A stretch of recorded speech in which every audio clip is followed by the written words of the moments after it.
Peuple de Guinée, mes chers compatriotes, je m'adresse à vous ce soir avec gravité et une profonde émotion. C'est un homme endurci par les épreuves et les injustices qui vous parle.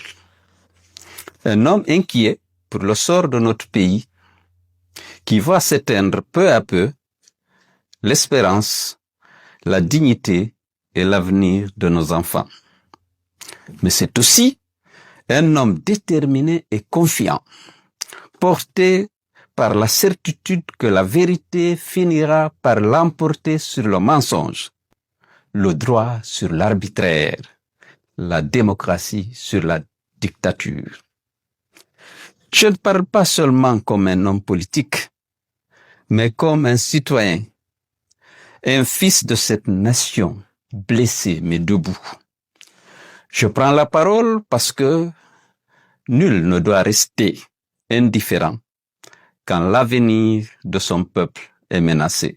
Le 5 septembre aurait dû être une date fondatrice. Beaucoup d'entre nous ont cru ce jour-là que s'ouvrait une page nouvelle. Mais la promesse du renouveau s'est muée en trahison. Au lieu de la renaissance, ce fut le déclin, la confiscation de nos droits et libertés, l'enterrement de la démocratie et, en perspective, la violation de la parole d'honneur et la commission du parjure, ainsi que la confiscation du pouvoir. Aujourd'hui, que voyons-nous?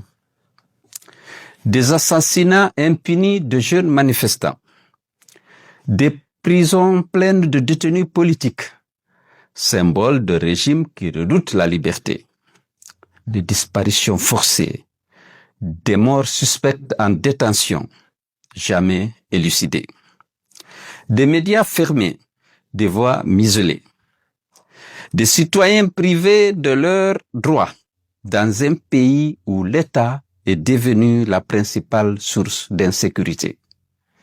Un pouvoir militaire intolérant qui concentre toutes les décisions et étouffe toute voix dissonante.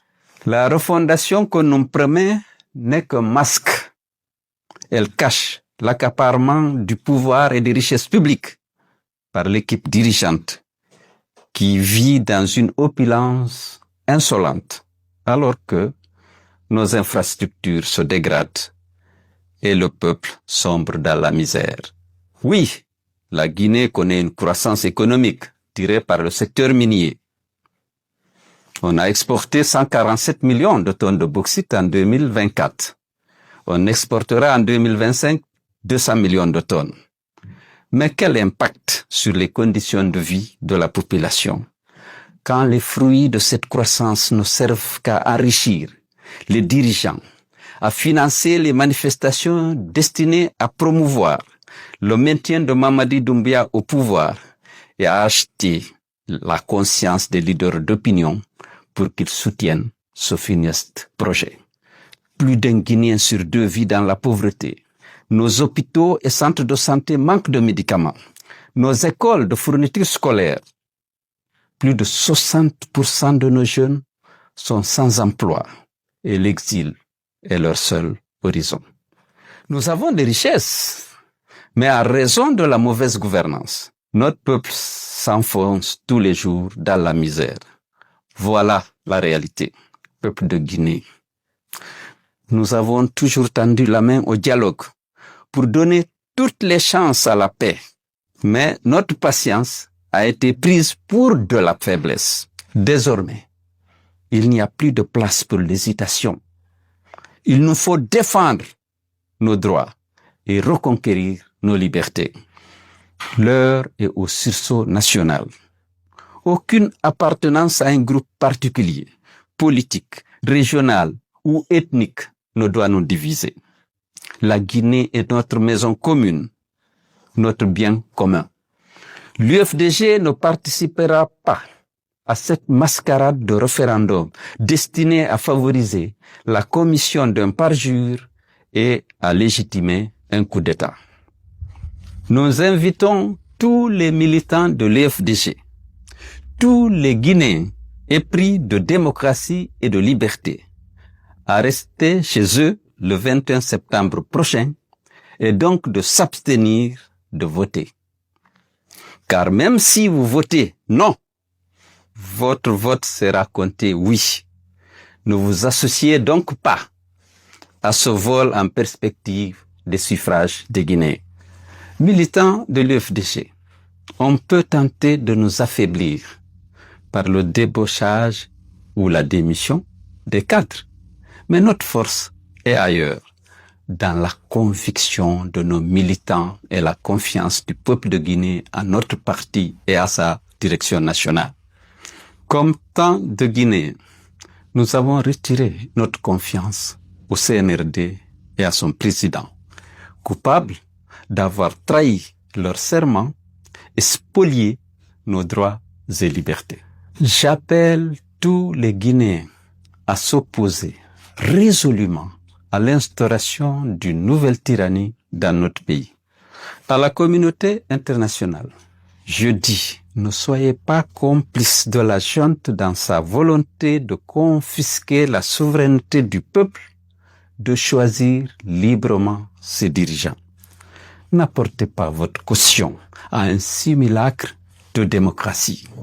Comprenez qu'il n'y a pas de stabilité sans justice, pas de paix durable sans liberté. Mes chers compatriotes, résister, ce n'est pas seulement s'abstenir de participer à la mascarade électorale du 21 septembre 2025. C'est aussi continuer avec plus de détermination la lutte contre la dictature et pour l'instauration de la démocratie et de l'état de droit. Notre ambition demeure la construction d'une Guinée réconciliée avec elle-même, une Guinée de justice où la loi s'applique à tous, une Guinée de liberté où chaque citoyen peut s'exprimer sans crainte ni risque, une Guinée d'opportunités où nos enfants peuvent rêver, apprendre et réussir dans leur propre pays.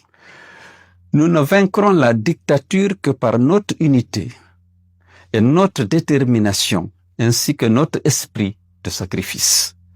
Car l'histoire l'enseigne, la force brutale finit toujours par s'effondrer devant la force des convictions et la détermination des peuples.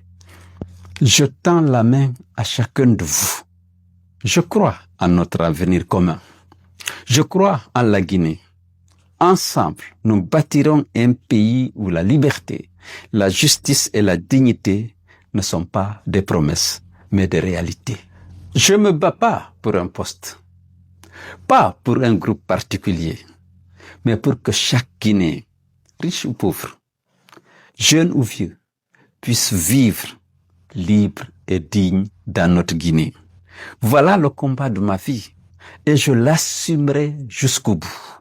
Peuple martyr de Guinée, debout. Debout pour la dignité de notre peuple. Debout pour l'avenir de notre nation. Debout pour une Guinée libre et démocratique. Oui, je crois en cette Guinée. Je crois en vous. Ensemble, nous vaincrons. Vive la Guinée, vive la République.